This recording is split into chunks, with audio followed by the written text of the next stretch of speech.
Buenas tardes, mi nombre es Ana Llurena Sánchez Santana, soy médico nefrólogo del Hospital Dr. Negrín, pertenezco al servicio de nefrología de este hospital. Para mí es la verdad un privilegio, un honor dar esta sesión para ustedes, espero que les sirva a nivel práctico a todos los pacientes que la quieran escuchar. Les voy a hablar del fracaso renal agudo, factores de riesgo y prevención. Dentro de la insuficiencia renal aguda, esto engloba un síndrome clínico que de forma brusca altera el medio interno del paciente. El riñón se encarga de muchísimas cosas, dentro de las que vamos a destacar para que ustedes nos entiendan, es eliminar los productos de desecho que genera el organismo a nivel interno y el equilibrio hidroelectrolítico. Esto no es más que el equilibrio de iones y agua. Con lo cual, lo más frecuente es que se manifieste el fracaso renal agudo con disminución de la capacidad de orinar, disminución de la cantidad de orina. La presentación suele ser aguda normalmente, esto se refiere a que puede cursar en horas o en días, elevándose cifras de creatinina y urea, que son parámetros analíticos que usamos por defecto nefrológico nosotros los nefrólogos. Esto nos sirve a nosotros el diagnóstico. La insuficiencia renal aguda es más común, es más frecuente en pacientes hospitalizados, sobre todo aquellas personas que precisan cuidados intensivos. Lo importante de la insuficiencia renal aguda es saber que puede ser reversible, pero que si no se instaura a tiempo un tratamiento correcto, las consecuencias pueden ser un poquito complicadas o fatales para el paciente. No se asusten, esto no es para que se lo estudie ninguno, es simplemente para que se metan un poquito en la cabeza de los nefrólogos y vean cómo nosotros tipificamos y estratificamos las distintas causas del fracaso renal agudo o los distintos orígenes, que puede ser si está previo al riñón, prerrenal, por disminución de la perfusión renal, que las causas más frecuentes suelen ser deshidratación, bajo volumen. Esto lo más frecuente son las diarreas, por ejemplo, pueden desarrollarse un fracaso renal agudo. A nivel dentro del riñón puede ser parenquimatoso, esto significa que puede ser bien por tóxicos, fármacos que le puedan producir un fracaso renal agudo al paciente, o bien dentro de la propia estructura renal del paciente, el glomérulo, ¿vale? No se queden con estas palabras, las manejamos nosotros. Y a nivel vascular, todo lo que disminuya lo que es el calibre vascular de aporte de circulación sanguínea al riñón. Dese cuenta que el riñón es una estructura, un órgano que su flujo sanguíneo lo aportan arterias y venas de pequeño calibre. La causa posrenal, como la clasificamos nosotros, no es más que la obstructiva. Todo lo que obstruya la vía urinaria e impida su drenaje repercutirá en la función de estos riñones. Para darles un poco de estadística, la causa más frecuente suele ser la prerrenal, el 70% de los casos, obstructiva un 17% de los casos, y se ha estimado que aproximadamente un 5% de los pacientes hospitalizados tienen fracaso renal agudo. Y una tercera parte de los pacientes en UMI lo presentan. Si somos estrictos en la clasificación, este porcentaje de un 5% de ingresos hospitalarios puede aumentarse en un 20% y casi siempre se produce en el contexto de isquemia, sepsis, infección severa, fármacos o contraste yodado. En las unidades de intensivos o críticos, la causa suele ser multifactorial y se relaciona con un fracaso multiorgánico, solo que los riñoncitos son los primeros que suelen caer en ese fracaso multiorgánico. Las causas más frecuentes, como ya he citado, son la hipoperfusión renal tras pérdidas digestivas, una deshidratación severa, por tóxicos tales como antibióticos o contrastes. Hay causas menos frecuentes, antibióticos ya más raros que son de uso hospitalario y fármacos ya de uso intrahospitalario, pero quiero citar por aquí también los antineoplásicos o los quimioterápicos, que no son una causa a despreciar de fracaso renal agudo. Entonces tenemos varios escenarios. Una infección grave, reciente, puede llevar a un fracaso renal agudo. ciertos medicamentos que ya les citaré posteriormente, una deshidratación severa, exposición a tóxicos, ¿vale? Venenos, fármacos que tenemos que dializar de forma urgente.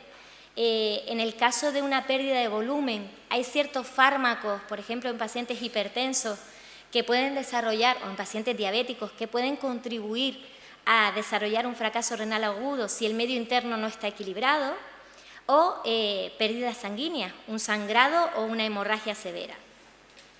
Para el diagnóstico, cualquier médico necesita una analítica, una bioquímica y, si somos un poquito exigentes, una muestrita de orina, por favor. En ellos miramos tanto la urea como la creatinina, los iones, potasio, calcio, fósforo. En el sistemático de orina necesitamos unos iones en orina y demás, y unas proteínas, que eso también a los nefrólogos nos ayuda a discernir el grado de gravedad del fracaso renal agudo que estamos valorando. La clínica es muy variable, depende del cuadro de instauración, de la severidad de la misma. La mayoría de los casos se manifiesta con disminución del ritmo de diuresis, palabrota, disminución de la capacidad de orinar, alteraciones en la coloración, edema en el paciente, de repente dejó de orinar y se empezó a hinchar los pies, fatiga, cansancio, sensación de falta de aire. Yo estos síntomas los atribuyo ya a un fracaso renal más establecido y más grave en el paciente. Alteraciones en la presión arterial, náuseas, mareo, cualquier etiología. Factores de riesgo. Pues el primero yo lo cité como estar hospitalizado. No se piensen ustedes que el hecho de estar hospitalizado es algo que simplemente nos da opciones. Hay veces que la propia medicación que se pauta, los propios tratamientos que se imparten, hay veces que pueden deteriorar a estos pacientes. Incluso, sobre todo, destaco los pacientes en intensivo. La edad avanzada, la vasculopatía periférica, esto no es más que tener una obstrucción del calibre de los vasos periféricos, los vasos de pequeño calibre, arterias y venas de pequeño calibre a nivel de extremidades inferiores, ¿vale? La diabetes, una hipertensión, la insuficiencia cardíaca, enfermedades que incluyen en el riñón, enfermedades renales propias, enfermedades hepáticas y, como ya cité anteriormente, algunos tipos de cánceres y su tratamiento quimioterápico. Dentro de los factores de riesgo tenemos factores predisponentes, como ya he dicho, la edad por encima de los 60 años, la historia familiar de tener antecedentes de nefropatía, la raza, el género masculino, síndrome metabólico, un compendio de factores de riesgo cardiovascular, la reducción de masa renal, el bajo nivel socioeconómico y la educación, que esto viene relacionada con una dieta menos equilibrada normalmente, aumento de la excreción urinaria de proteínas, dislipemia o colesterol. Luego tenemos situaciones que pueden iniciar un fracaso renal agudo en determinados contextos. A estos cito los factores de riesgo cardiovascular como la diabetes, la hipertensión, enfermedades autoinmunes, nefrotóxicos, antiinflamatorios, antibióticos, contrastes, patologías urológicas. El hecho de que un paciente tenga una obstrucción urinaria puede estar relacionada simplemente porque tenga hiperplasia benigna de próstata, por ejemplo. A los prostáticos siempre hay que hacerles un seguimiento. Antecedentes de litiasis renal. Dependiendo de dónde se impacte, el cálculo en la vía urinaria puede producir, y del tamaño del mismo y de la capacidad de excreción del paciente del mismo, podemos tener repercusión en la vía urinaria a nivel retrógrado. Enfermedades hereditarias, otros factores que hacen que este fracaso renal se perpetúe en el tiempo es la existencia de proteínas en la orina, una tensión arterial sistólica descontrolada por encima de 130 si tienen factores de riesgo cardiovascular, una alta ingesta de proteínas. Esto es importante para la población general hoy en día, que estamos muy vigoréxicos últimamente. Tengan en cuenta que los riñones pues tienen la capacidad de filtrar que tiene cada riñón individualmente. El hecho de someter a los riñones a una alta ingesta de proteínas hacemos que aumente su hiperfiltración y un agotamiento progresivo de la función progresivamente. Un irregular control glucémico en pacientes diabéticos predispone a desarrollar una nefropatía, un fracaso renal, obesidad, anemia, colesterol, el hecho de fumar, porque reduce el calibre de los vasos pequeños a nivel distal, periférico, fumar, ya lo he dicho, hiperuricemia, nefrotóxicos y la enfermedad cardiovascular. Este quizás es lo que más, dentro de la presentación que yo les he preparado, es lo que más les va a interesar a todos los pacientes y es, doctora, ¿y cómo puedo prevenir el fracaso renal agudo? Bueno, dentro de los factores modificables, lo que tendríamos que hacer es, lo que siempre les aconsejo es no automedicarse. Siempre los fármacos tienen que estar bajo control estricto. Si le sigue su nefrólogo, siempre informarnos de todo cambio de medicación que le hagan otros especialistas. Y si le sigue su médico de atención primaria, también tienen que comentarlo con ellos. Si tienen dolor, siempre antes de automedicarse, tomarse un ibuprofeno, que suele estar por casa, y esas cositas. Especial cuidado en este tipo de fármacos que son antiinflamatorios. Siempre consultar, ¿vale? En la medida de lo posible. No se puede vivir con dolor, pero siempre hay formas de evitarnos riesgos. En el control de antihipertensivos, a la hora de añadir antihipertensivos, a la hora de cambiar el régimen antihipertensivo que tenga un paciente hipertenso, el médico de cabecera tiene que tener una prevención y unos controles posteriores. A la hora de contraste, todos los pacientes tienen que someterse a una nefroprotección previa al contraste. No todos los pacientes, sobre todo los que tengan una insuficiencia renal ya diagnosticada. Pero miren, como la prevención ante un contraste es hidratación, siempre nunca le viene mal que un paciente, siempre y cuando no padezca de insuficiencia cardíaca o haya tenido episodios de edemas agudos de pulmón, prevenga quizás hidratándose antes. Dentro de la prevención también está el control de los factores de riesgo cardiovascular. Esto, nuestro mayor refuerzo son los médicos de atención primaria, que controlan, y el nefrólogo en el caso de los pacientes que le sigamos, los factores de riesgo cardiovascular principales como son la diabetes, la hipertensión, la dislipemia, la hiperuricemia y la obesidad, que aquí no la he citado, ¿vale?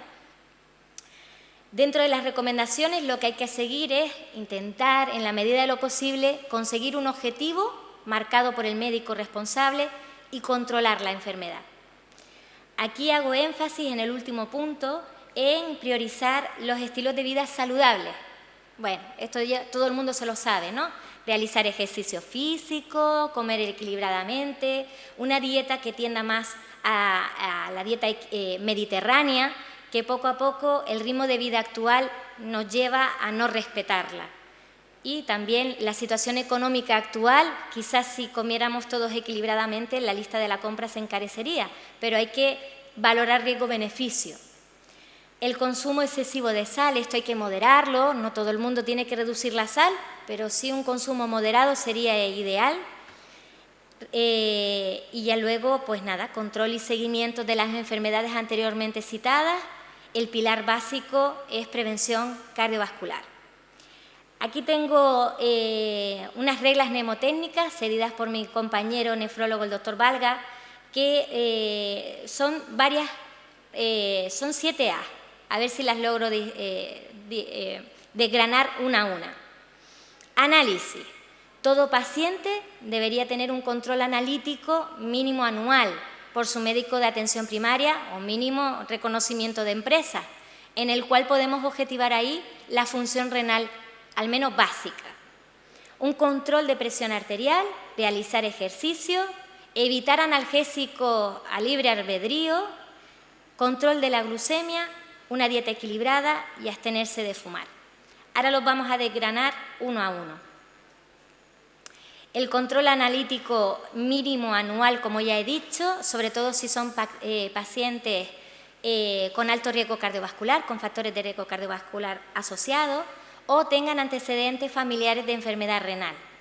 Realizar ejercicio físico, aeróbico, mínimo 30 minutos al día. Yo no suelo ser muy estricta en este sentido, pero sí hay que serlo, ¿vale? Hay que caminar mínimo media horita al día. Ahora las nuevas guías también incluso están haciendo no solo ejercicio aeróbico, sino algo de carga, algo de pesa. También se ha visto que el desarrollo muscular es importante. No digo que todas las personas mayores de 65 años a partir de ahora se tengan que apuntar a un gimnasio y hacerse ahora culturistas. No he dicho eso, simplemente algo de ejercicio, movilidad y evitar el sedentarismo es la mejor prevención. Control por su médico de atención primaria o por su nefrólogo de presión arterial. Unas cifras tienen que ser por debajo de 140/90 y en algunos pacientes incluso por debajo de 135/85, ¿vale? Tenemos que ser ambiciosos en conseguir ese objetivo. La analgesia, ojo con la farmacopea que tenemos en casa. Todo el mundo tiene acceso a antiinflamatorios, incluso en la pandemia casi teníamos más acceso a antiinflamatorios que al propio paracetamol. Se puede iniciar quizás medidas para el dolor con el paracetamol y luego ir viendo a ver cómo va cediendo o no cediendo. El nolotil, el metamizol, puede ser un fármaco no nefrotóxico siempre y cuando se tolere por presión arterial y intentar evitar el consumo de antiinflamatorios no esteroideos como el ibuprofeno, el Celecoxib. Todos estos fármacos que a veces suelen pautar esos traumatólogos, siempre consultar con su médico el hecho de mantenerlo durante mucho tiempo o incluso cuando lo estemos tomando no vendría mal que algún compañero médico le siguiera un control analítico durante la misma. Ahí pongo tratamientos del herbolario. Ojo con las plantitas, ojos con los tratamientos del herbolario.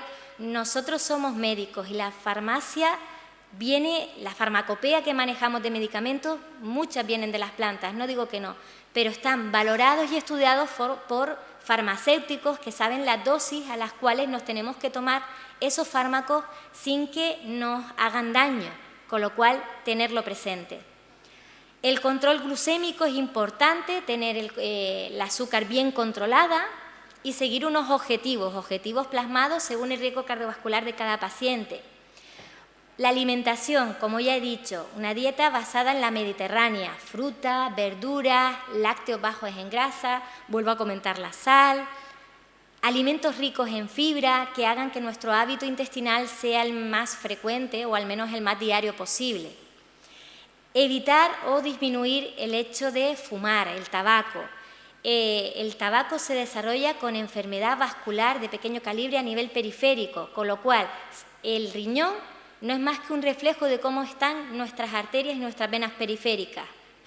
También se relaciona con otras enfermedades como la hipertensión, el ictus, infartos, coronariopatía. Tengámoslo en cuenta. Sin más, no les voy a retrasar más. Estos fueron unas breves pinceladas sobre la prevención y los factores de riesgo a nivel para desarrollar un fracaso renal agudo. Si alguien en la sala tiene alguna pregunta.